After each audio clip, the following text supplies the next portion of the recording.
X3 might take the cake for the most disappointing film in the X-Men saga.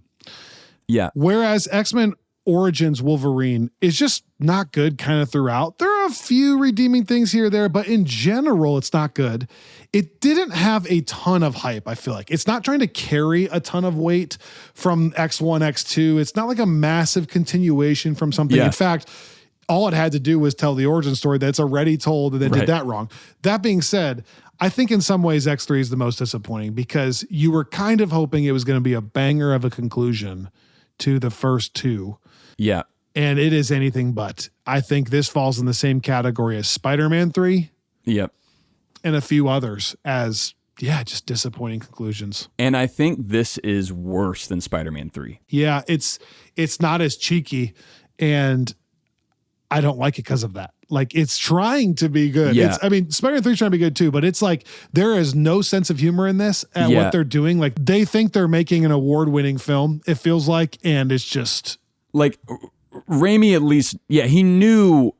and you can kind of tell this even watching Multiverse of Madness to some degree. Like, Raimi just has this weird little, like, sense of humor that sometimes is just not funny at all, but it's kind of charming in how not funny it is. But it's like he's bringing a level of, like, there's an ease that I appreciate. And I also think that Spider-Man 3 has style. Like there are scenes where you watch it and it's like, man, it's why I feel so passionate about that being another movie that could have been edited down into something better, because there are sequences release the Earl cut that are really interesting to watch. It's like, oh, like this is a fun, whatever. Like you still see the part of Sam Raimi that can just make a good looking superhero movie. And we said that about Bryan Singer in our episodes on the first two X-Men films.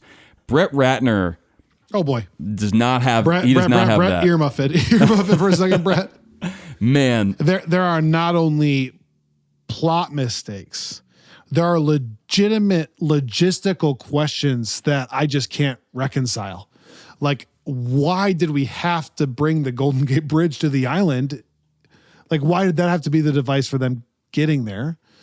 Why does that fight out front of Alcatraz have to feel so weirdly small? Like, we're all going to line up for this massive fight, and then it's really just going to be, let's send people in waves. Like, Magneto just sends the first 100 people in to get slaughtered. Yeah. Just straight up.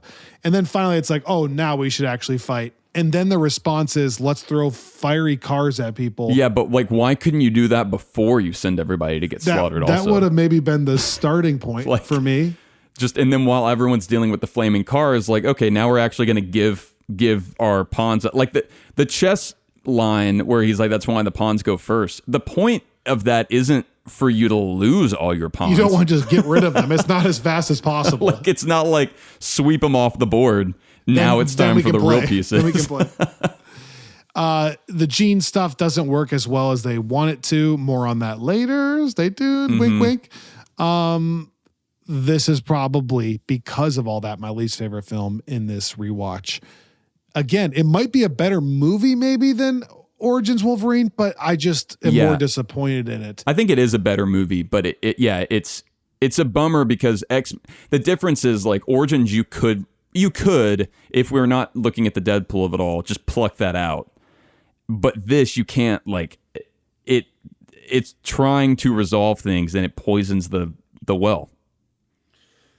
Magneto is this crime-causing, world-dominating threat that just minutes later is playing chess in the park and no one cares. Nobody cares that he just literally broke the Golden Gate Bridge and brought it all the way over to Alcatraz and turned a bunch of mutants into humans and killed some people, and now he can just play chess. And no one cares. Clearly had his face all over the news. It's not like he's not hiding. He's not wearing a mask. And it's not just this movie, right? Like, he has been a world famous terrorist since at least the first film. He did it on the Statue of Liberty. Like, and was in prison. Like, it's crazy. And someone's just like, you know what? Like, he's lost enough. Imagine being a human in that park and just going, I'm just going to stay here and keep playing chess, even though that's Magneto sitting right over there.